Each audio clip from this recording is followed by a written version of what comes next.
Page India news, सड़क से सदन तक।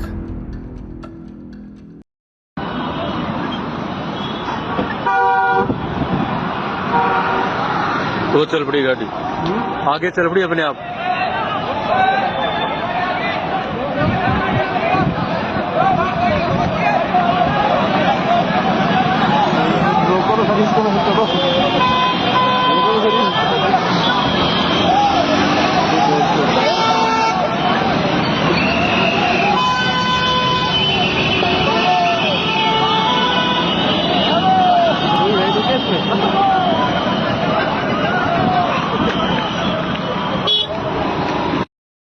कैसे बैठे हैं?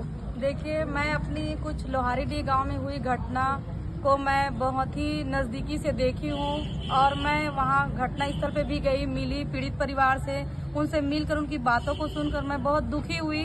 और जो लोहारीडीह गांव में घटना हुई वो साहू समाज के साथ साथ जो मानवता को शर्मसार करने वाली घटना है। जिस प्रकार से पुलिस वाले की बर्बरता जैसे कि देखने को मिला, जैसे पुलिस कस्टडी में प्रशांत साहू का मृत्यु हो गया और जो कचरू साहू है जिनको उनके परिवार के लोग कह रहे हैं कि उनको दोबारा पोस्टमार्टम हो, तो ऐसे बहुत सारे मेरे 8 कम से कम पॉइंट है जो मुद्दा है, उनको लेकर मैं इस पीड़ित परिवार को जो लोहारीडीह में घटना हुई है उसको न्याय मांगने के लिए मैं चाहती हूँ कि जल्द से जल्द शासन प्रशासन न्याय दिलाए। मेरी मांग है, सबसे पहले मांग है कि मैं चाहती हूँ कि कचरू साहू का दोबारा पोस्टमार्टम होना चाहिए।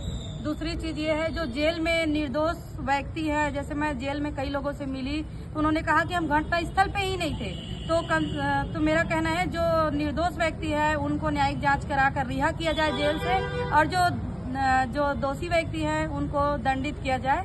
तीसरी चीज़ ये है, जो पीड़ित परिवार के जो छोटे छोटे बच्चे हैं उनसे मिल करके उनके बातों को सुनकर बहुत दुखी लगा। वो परिवार बहुत डर के कारण दहशत में है, अभी भी डर का माहौल बना हुआ है। तो शासन प्रशासन क्या है, उन छोटे छोटे बच्चों की भरण पोषण की जिम्मेदारी ले और पीड़ित जितने भी परिवार है उसके प्रत्येक परिवार के एक सदस्य को सरकारी नौकरी दे और 1-1 करोड़ रुपया उनको अनुदान राशि दिया जाए। और उसके बाद जो इस लोहारीडीह गांव में जो घटना हुई है उसमें शांति व्यवस्था, भाईचारे गांव में और प्रेम व्यवस्था स्थापित करने के लिए जो शासन प्रशासन है इसमें उनको जल्द से जल्द न्याय दिला करके अधिकार प्रदान करें ताकि उन लोग अच्छे से शांतिपूर्वक प्रेम भावना से भाईचारे से गांव में रह सके। यही मेरी मांग है और मैं चाहती हूं कि मेरे इस आमरण अनशन में मेरी मांगों को जल्द से जल्द पूरा करें और इस आमरण अनशन में समर्थन करने के लिए चाहे वो समाज के लोग हो, चाहे किसी भी पार्टी के लोग हो, अगर चाहते हैं कि मैं जो ये घटना हुआ लोहारीडीह का वो सच में अन्याय है, तो जो अन्याय के खिलाफ मैं लड़ रही हूँ उस न्याय के लिए मैं आमरण अनशन में बैठी हुई हूँ। तो लोग सभी लोग इसमें न कोई पार्टी स्तर होना चाहिए न किसी सामाजिक स्तर होना चाहिए, ये तो कि मानवता के नाते मैं भी जुड़ी हुई हूँ और मैं मानवता के नाते मैं इस न्याय के लिए लड़ाई लड़ रही हूँ, मांग रही हूँ। तो मैं चाहती हूँ कि मेरे अनशन में अधिक से अधिक लोग आए और इस अनशन का समर्थन करें ताकि उस पीड़ित परिवार को न्याय मिल सके। और मैं पीड़ित परिवार से भी मतलब की बात हुई है तो उन लोग बोले हैं कि हमारे अनशन में उन लोग पीड़ित परिवार लोग भी आएंगे।